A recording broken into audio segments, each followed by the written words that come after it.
president.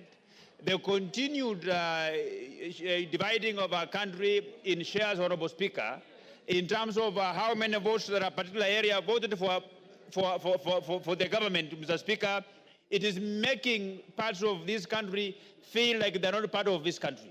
I think, in a nutshell, Honorable Speaker, because of time, I want to summarize what I want to say by saying that Kenya as a country, the position of the Deputy President, it requires a patriot. It requires an individual whom, when he speaks, the country listens with optimism. It doesn't require an individual who, when he opens his mouth, part of this country begins to bleed. This country doesn't require a villager in the name of the Deputy President. It requires a patriot, a statesman. And this House, Mr. Speaker, we will go down in the history of this country because the war against tribalism, the war against segregating this country along shareholding lines, it's a war that we have come a long way, Honorable Speaker. It's a war that we vowed that we must win it in installments, and today we are paying the last installment. Rigathi Gachagua must go home, not by walking, but by running, Honorable Speaker. I support. Member for Wajir West.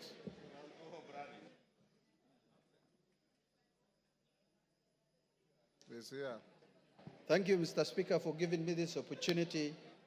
First, I rise, Mr. Speaker, reluctantly but firmly in support of all the articles of this motion. Mr. Speaker, I say reluctantly because of the following reasons. Normally, Mr. Speaker, as a Muslim leader, I don't rush to support this grave matter like this, to remove the Deputy President of the Republic of Kenya from office after just 2 years of election. But because of the conduct, the behavior of the Deputy President of this country, Mr. Speaker, I have no option but to support this motion. Mr. Speaker, I am a witness who went to the office of the Deputy President of the Republic of Kenya to request for assistance during the drought season, to request for relief food for the people of Wajir West. But the utterances of the Deputy President of the Republic of Kenya was shocking, Mr. Speaker. He told me, Mr. Speaker, and I want to confirm to this House, that the Deputy President of the Republic of Kenya told me you have more than your share. It was shocking. I was dejected, hopeless, and left the office in protest, Mr. Speaker. Who disrespected and discriminated against the people I represent in this House.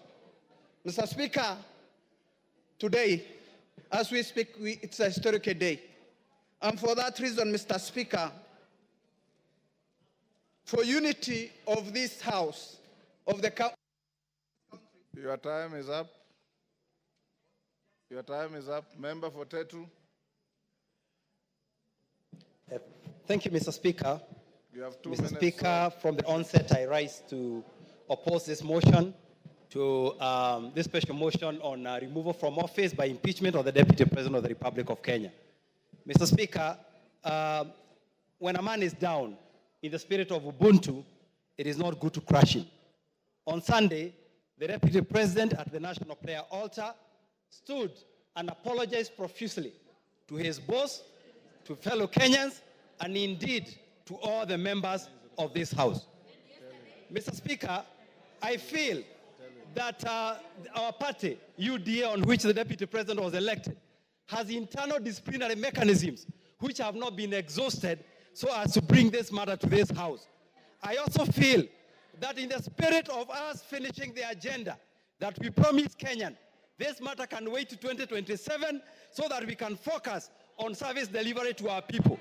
Mr. Speaker, I will personally request the members of this House to find it in their heart to forgive the Deputy President. And I will personally. Mr. Speaker, you have had honorable member telling this House that in UDA they had not exhausted their disciplinary mechanism. Why did he then decide to sign on the motion? Why did he sign? Mr. Speaker, thank you very much. The matter of Wandeto, finish up. I did not time finish. Is not exhausted. Go on, you have half a minute. Yeah, Mr. Speaker, the matter of my signing, you talked about it, and the matter is rested. Wanjara can come to your office for further explanation. Mr. Speaker, I personally would like to volunteer to lead other leaders in this country, elders, bishops, to ensure that we sit down with the Deputy President so that if there are any issues that he needs to correct, if there are any issues that he needs to align, he can align so that himself can continue serving the people of this country. He has some good in himself, and that good needs to be preserved so that he can finish his work. So, Mr. Speaker, I rise to oppose. Thank you. Umi.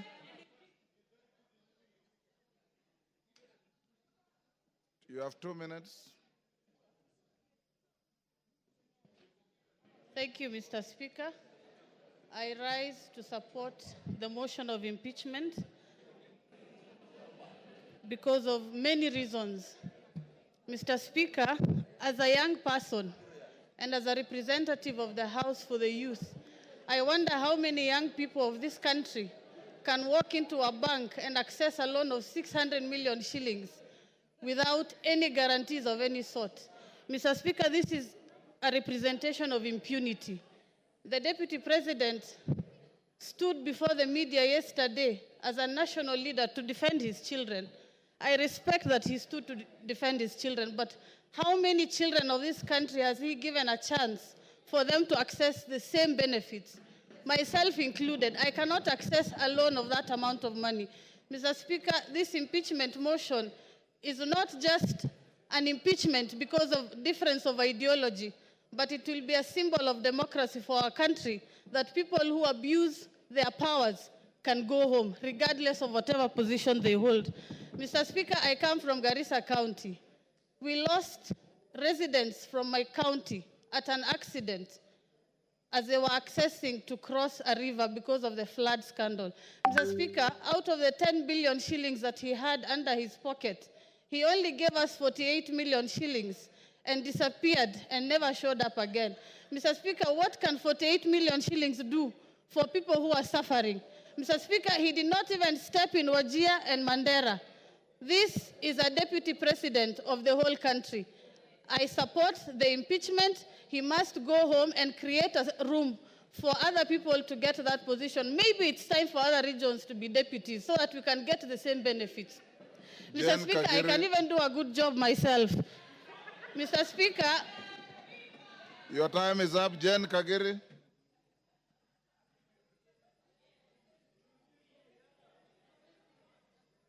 If you read the Constitution, you'll know that you don't qualify to be a deputy president at your age. Jen Kagiri. Thank you, Honorable Speaker, for giving me this opportunity to contribute to this motion. Honorable Speaker, when I was elected in the year 2022, in the month of August, I was a very grateful person to God, and I knew my work was to serve the people of Laikipia County. A county that is cosmopolitan, that has Pokot, that has Turkanas, that has Maasais, that has Samburus, that has the Muslims, it has the Somalis, and all these people, inclusive of the Kikuyus, came together and gave me their votes. That is what comprises of Laikipia County. Honorable Speaker, the point at which I differed with His Excellency the Deputy President is when he started talking about Mlima. I realized Laikipia County is not Mlima after all, because Mlima, people have running water from taps. In Mlima, people have tarmac roads. In Mlima, people don't suffer human-wildlife conflicts. But in Laikipia County, we have all those challenges. So, Honorable Speaker, that was the first point where we differed. The second point, Your Honorable Speaker, is when there was the talk of 1 man, 1 shilling, 1 vote. In Laikipia County, we are among the counties that have the least population. When you talk of 1 man, 1 shilling, 1 vote, it means you're talking of reduction on resources for my people. That one I would not accept. Honorable Speaker, I remain a Kikuyu. But sadly, since our difference in opinion with His Excellency, the Deputy President, I have been the poster girl of his intimidation, of his insults, of his blackmail, of his coercion, telling me that I should not engage the national government, that I should not follow up for resources for my people. Honorable Speaker, once in a while, a generation is called upon to stand for something. Today, I stand for an end to insult, a respect to the dignity of leaders, a respect to my people, Honorable Speaker. Give her a minute. Give her, okay, wind up. Honorable Speaker, in my conclusion, I must state, many people have called us traitors, have assumed money has been received for this action. But Honorable Speaker, I want to make it very clear. I need no money for the restoration of dignity in this house. I need no money for the restoration of respect to women in this house.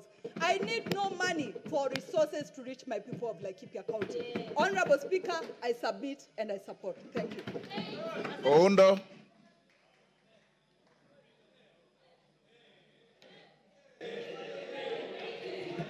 Honorable Speaker, thank you for this opportunity.